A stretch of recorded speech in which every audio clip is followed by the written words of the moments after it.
Greetings, book lovers everywhere, and welcome back to E-Train Talks. I'm E-Train, a 12-year-old literacy and kindness advocate, podcast host, and booktuber. And today is a very, very special day because I am so excited to be talking with an incredible author. I love books that not just inform readers, but they make learning fun. And for those who don't know, I used to only read nonfiction for that main purpose.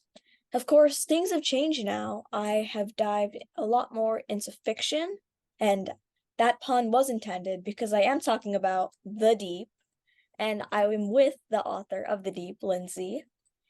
So, I am going to be talking with the well-known science comic nonfiction creator of The Deep, Wildlife at the Ocean's Darkest Depths.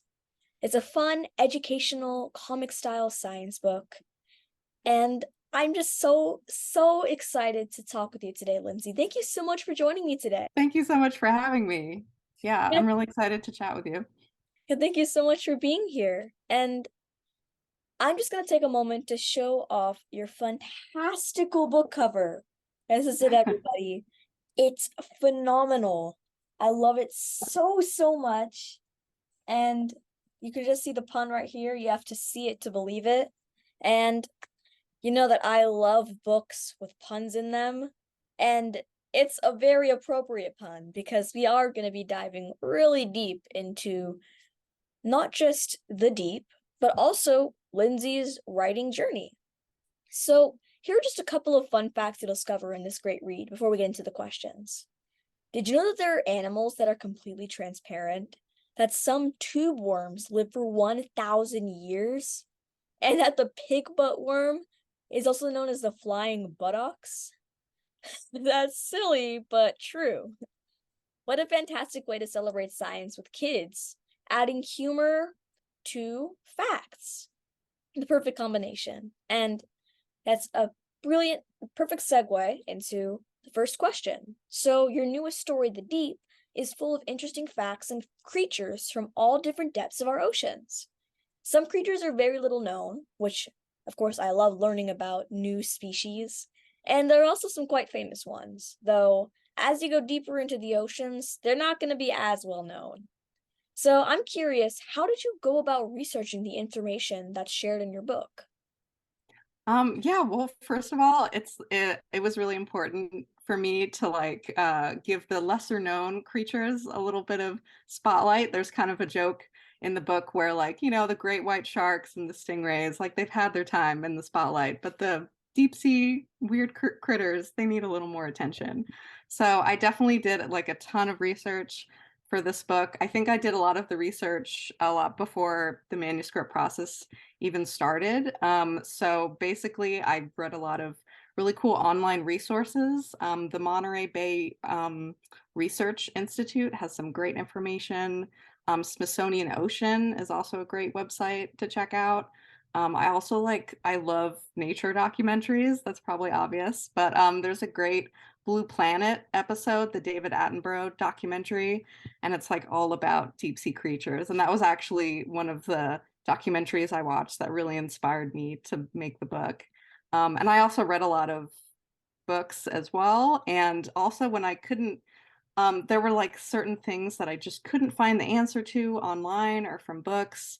Like what color is vampire squid mucus? I just like couldn't figure it out. And so I actually emailed a scientist who specifically studied vampire squid. And I was like, is there any way you could help me out? Do you know what color it is? And he was super nice and was like, yeah, it's blue and has like transparent glowing little particles. And I was like, that's so cool. So all the scientists I reached out to were like super happy and excited to like share their information with me. And I also, I'm not sure you know this, but like on YouTube, they do these live streams of like Yeah. remotely operated submarines who they like go down into the deep and they do like a live broadcast. So And cool. I definitely learned a lot from those too. So it was definitely a variety of different sources. That's so awesome. And I've seen some live streams of aquariums, but A submarine live stream? That sounds really interesting. It's so cool. Like they go basically from the top, like all the way to the bottom. It's so cool. Gotta check that out. Yeah. And so, out of all the creatures and critters you included in the deep, which are quite a few, which one is your favorite and why? Yeah, so wait, I have the spread of the book I wanted to show with my favorite critter. It's the sea Oh, pig. that's so There are awesome. these adorable sea cucumbers, which are a type of invertebrate, so they don't have a backbone, and they're just so cute. I think that's just like what I love about them, and they really look like little pigs, just like scuttling along the seafloor. I just love them. And now, pun intended, let's dive, yep, dive, emphasis on the dive, a bit deeper, emphasis on the deeper, into the story behind your story. So can you tell us why you chose and I guess choose to write about the ocean's life, sea life to be specific? Yeah, I was thinking about this question, and I think I've always loved the ocean. I mean, like I love going to the beach. Who doesn't love going to the beach? But like as a kid, I grew up kind of near Baltimore, and I went to the Baltimore Aquarium a lot, and I think that really sparked an interest in sea life and all the cool animals there. It was really inspiring. And also, I think it's because the ocean is so mysterious. There's so Yeah. much we don't know about it, and I love a good mystery, so I think that's part of it too. Absolutely. And it's quite interesting, but also kind of scary that we only know of like 20% of the oceans. That's all we've explored. So for all we know, there could be living zombies or who knows what, like dragons down there. So that's a bit freaky, but the ocean is kind of like one gigantic mystery story that's never ending. And I love mysteries, so a never-ending mystery sounds like a lot of fun.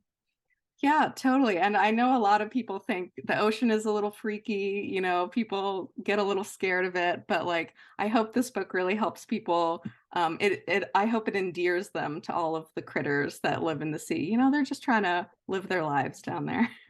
I saw on your website that you have created and shared a few mini science comics online. So when did you start sharing these mini comics? And did they inspire your writing or drawing style of the deep at all? Or is this kind of an entirely new style that you dove into? Yes, I said I made another dive pun. I'm not Yeah, gonna stop. make as many as you want. But yeah, so yeah, I always really loved comics, like reading comics, but Mhm. I was always really intimidated to make them myself. I was like, oh, I could never do that. Mostly because comics just take a lot of work. It's like a lot of time to sit down and make them. So I was really intimidated. But I had some really encouraging friends and professors when I was at school who really inspired me. They were like, you should just go for it. Like it's okay if it doesn't look good at first. You'll figure it out. And so I just started making comics, and it really takes the pressure off. When you decide to make like short comics, you start with Yeah. like a few pages and then build up to Mhm. like maybe 10, 20.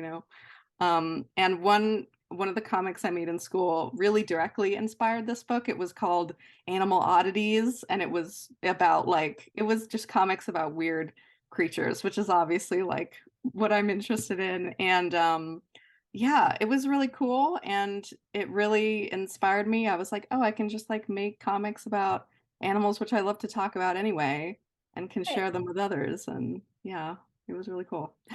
It does sound really cool. And I think on the topic of comics, I have another question that I didn't really put in the question, so I'm putting you on the spot here. Ooh, okay. So I've heard from a lot of parents that they don't necessarily want their kids reading graphic novels, despite the fact that kids learn so much from them. And there are even graphic novels like yours and comics that are directly like made to be learning materials. So what is your opinion on that? And how can we kind of maybe change minds and open them as well? Yeah, I mean, I feel really strongly about this as like a comic person. But yeah, I feel like reading is reading, first of Mhm. all, like you're still reading, but also comics, I feel like uses a different part of your brain because you're kind of Yeah. interpreting the images as well as the words. And I think it really like helps kids process things visually and with the words. So I think it's a really like interesting mix, and I think it shouldn't be discounted as just like, oh, they're just, comics and we want Right. kids to read novels. So I Mhm. really hope it seems like more people are accepting comics and thinking they're really a great learning tool. I read that you interned at the Smithsonian National Museum of Natural History in the entomology department. That's not something you hear about every day, though I can certainly see you in that position because you seem like the perfect kind of person for that. So, would you share with everyone, first of all, what exactly entomology is and talk a bit about your time in the Smithsonian? What did you enjoy most about your time there? And did you learn any information that stuck with you? Yeah, so I guess like first of all, entomology is just the study of insects. So it's very broad. I mean, there's so many different insects out there. But my internship in that department was specifically scientific illustration. So what I did, it was really fun. I was observing a small type of beetle. They're called flea beetles, and they're like extremely teeny, teeny, tiny. And I put that under a microscope to observe it and look at it, and then I drew it in Photoshop in the Oh, computer cool. and made it like super realistic. And I believe it was supposed to be published in like a journal all about flea beetles. And scientific illustration is really important to like researchers. Photography is important too, but scientific illustration specifically, it can get like really detailed, and scientists need all that detail and like, the joints of the legs and things like that. So it was an amazing experience. And it was just really cool to be surrounded by people that were equally nerdy about science stuff. That was really the highlight. I could just talk to people about like weird bugs and fun stuff like that. And it was like, ah, these are my people. This is great. Um, and I think like, um, I guess the highlights was just like being behind the scenes at a museum. I mean, all of like the cabinets filled with specimens. We took like tours around the different departments and saw all the behind the scenes stuff. And I think the highlight was we were at like a facility where they keep different specimens, and there was a huge specimen of the coelacanth, which is one of the fish in the book, and it's a really special fish that people thought was extinct for like forever, and then they found it again. And there was this specimen in the museum, and it's like I mean, people could touch it. They were like, "You want to touch it?" I was like, "Yeah, I'll touch it." So it was just an incredible experience. I'm curious, I was actually able to go to the Smithsonian Museum of Natural History, because I went to Washington D.C. a few years ago. Saw some of the really interesting exhibits, but what's your favorite? Oh yeah, that's really hard. I mean, I love the Ocean Hall, obviously, but also the Mammal Hall is really cool. And they recently renovated the Dinosaur Hall as well. So it might be a three-way tie between those halls. So you worked in, of course, you just said you worked in the entomology department. But so do you ever see yourself possibly making a sort of not necessarily spin-off, but companion to the deep with talking about weird creatures or quirky ones on Earth? I mean, of course, these are on Earth, but like land, I guess. Yeah, so actually, excitingly, I'm working on the next book right now. So I Oh, guess it's going to really? be kind of a series, but the new book is going to be about cave creatures, and I'm actually like literally, before we were talking, I was working on Oh, it. wow. That looks So, awesome. thanks. It's all about cave creatures, and hopefully it's going to be called The Dark, I hope. So. Having had the chance to, well, of course, you have that book coming out too, The Dark, hopefully called The Dark. So, having had the chance to be the mastermind behind both the writing and illustrating of The Deep, I'm sure everyone would like to know if you have any plans for any more books in the future. And if so, can you share any tidbits or sneak peeks, or maybe dive a bit more into cave creatures and what exactly we can expect from that story specifically? Yeah, so that's going to be, I guess, a bit of a different structure. So the deep was like based on the zones of the sea. So it was kind of interesting to think about like, oh, what should the structure of like a cave book be like. And so as I was researching for that, I kind of learned about there's like um different types of cave creatures, and there's different names based on like how much time they spend in a cave. Troglobites spend their entire lives in the cave and they never leave the cave. Troglophiles can exist like in and out of the cave, but they spend a lot of time in the cave. And then troglodynes, just they visit the cave. They're just there for like a little vacation. So that's kind of the organizational structure of the dark. And I'm also I brought it with me here. I have my little things here. So this is an advanced reader copy of this book called Sick: The Twists and Ooh, Turns Behind Animal Germs. And this is by Heather L. Montgomery. So I did not write this, I just illustrated it. But yeah, I think it's coming out in 2024. I don't know exactly when, but it's all about animal viruses and immune systems. And this was just like so up my alley. And, right. it's really funny too. So I hope everyone likes it. The Deep is filled with such bold and colorful illustrations, and a lot of fun and interesting species that you mentioned as well. So, I do not consider myself a talented artist at all, but I'm always curious to learn from those who are. So, will you share the story behind your art? And by your art, I mean, I guess all of it, not just in the Deep. So, have you always enjoyed drawing, and at what age did you begin? Yeah, I guess I've always liked drawing. I can't really pin down an exact age or anything. It's just been I've just always done it. I think like a lot of other artists, they started when they were young and they just like didn't stop. So yeah, I just never stopped. But I started to take it a bit more seriously in high school when I kind of realized like, oh, I could actually, like make a career out of doing this. And I really put all of my energy into like art because originally I really wanted to be a zoologist when I was a little kid. I was like, yes, I'm gonna, learn everything about animals. And yeah, my career path kind of pivoted into art, but I'm really glad I found a way to like merge my interests in science and art because yeah, I feel really strongly that like art and science don't have to be so separate. Right. Um, but yeah, I've always really enjoyed drawing animals specifically. I can draw people, it's fine, but I just love drawing creatures, monsters, and also animals a lot. That was just like all I ever drew. So like I haven't really changed very much since I was a kid. I'm just like the same person.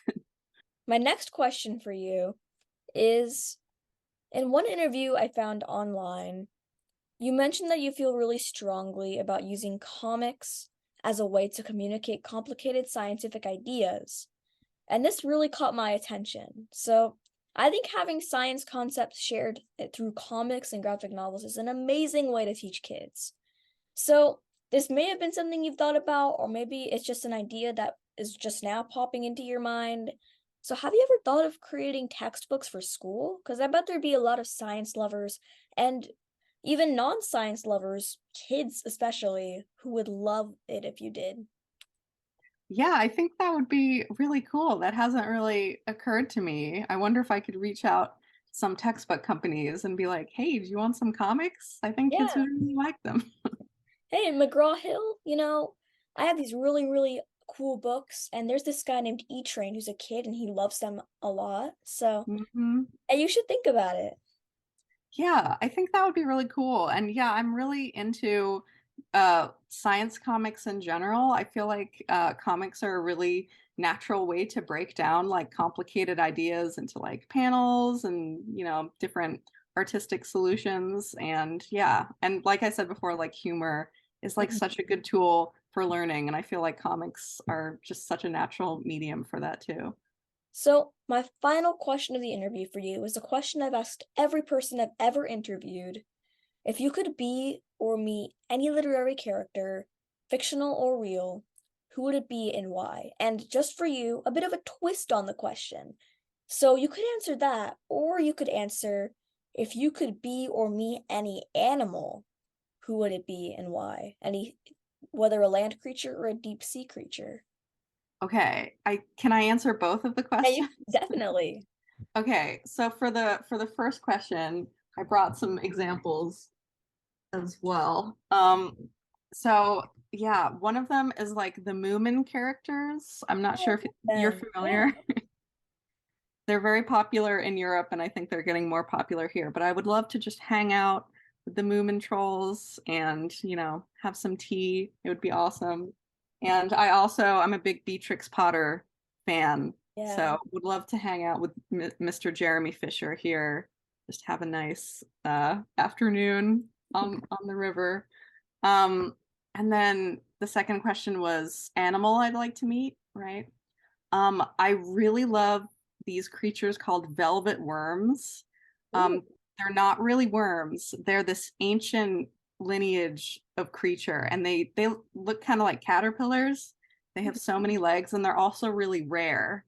So it would be amazing to see one of them. It seems like it's very hard to see them. And they're just awesome. They have like glue cannons on the sides of their face, and they like shoot out the glue to like snatch their prey. It's going to be in the next book, so look out for that. Exciting. But thank you for talking with me today, Lindsay. It has been such an incredible interview, and your answers were so thoughtful and insightful. Just thank you so much for joining me on E-Train Talks today. Yeah, thank you so much for having me. This was so much fun. Well, it's been a lot of fun for me as well, and I'm so glad that you're creating science books that appeal to all kinds of kids and adults. Helping to foster love of science and reading, of course, is such an amazing way to give back to the world. And also shining a light on creatures, both popular and maybe nobody has heard of them in their entire lives. It's so important and really interesting as well. So I'm so grateful for everything you're doing to get kids excited about learning. And thank you everyone for tuning in. I hope you'll find a copy and, of course, read it. Read a copy of Lindsay's new book, The Deep, Wildlife at the Ocean's Darkest Depths.